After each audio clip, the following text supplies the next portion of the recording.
आज सोमवार दिनांक 16 मार्च रोजी शहापूर तालुका अध्यक्ष श्रमजीवी संघटना महाराष्ट्र यांनी ठाणे व पालघर जिल्ह्यामध्ये मोठ्या प्रमाणावर गरीब आदिवासी व कातकरी समाजातील महिलांना मासिक पाळीच्या काळात आवश्यक असलेल्या सॅनिटरी नॅपकिन खरेदी करणे अनेक गरीब महिलांना शक्य होत नाही.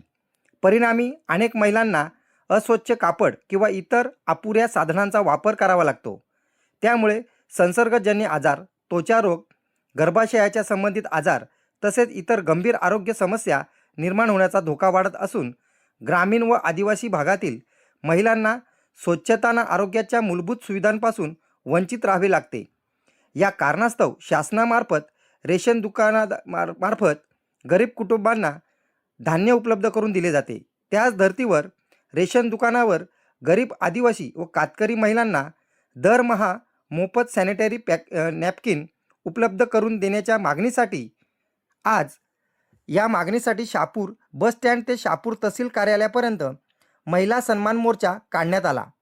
या मोर्चामध्ये जया पारधी, लक्ष्मी वाघ, दर्शना आगिवले व मनीषा खोडका या महिला पदाधिकारी आणि शेकडो महिला पुरुष सहभागी झाले होते. न्यूज रिपोर्टर दीपक चंदे, मशाल न्यूज नेटवर्क. म्हणून ते आज मोर्चाला आलेले आहेत, बरोबर ना? मग खरं तर मी मनीषाताईंनी सांगितलं का आपल्याला जलजीवन योजना प्रत्येकाच्या घरात नळ आलेला आहे का?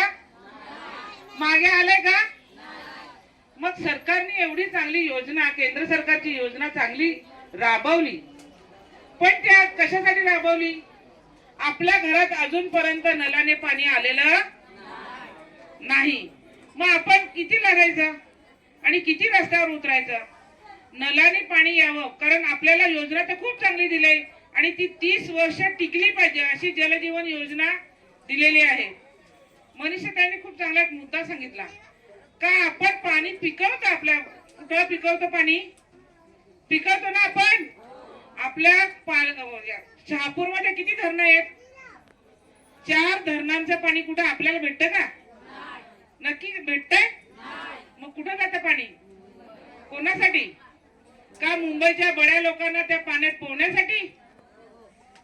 कारण आपण आपलं पाणी कोणाला देतो? मुंबईवाल्यांना. आपण तसेच राहतो. एक दिवस असा वेळ आला तर सगळे आम्ही कळना द्या. कसं आहे, आपलं पाणी आपल्याला भेटत नाही आणि मुंबईवाल्यांना जातं तेव्हा आपल्याला खूप त्रास होतो. शहापूर मध्ये फार वाईट परिस्थिती आहे. शहापूर मधली परिस्थिती अशी आहे का डोंगरावर घर आहेत आणि पाणी खालून वर चढवायचं आहे. हे कितपत आपण करायचं?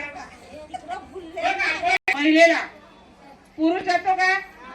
सगळे कष्ट कोणाला करायला लागतात? महिलेला. आणि जर पाणी मिळवायचं असेल तर ते आपल्याला रस्त्यावर उतरून पाणी मिळवून घेण्याची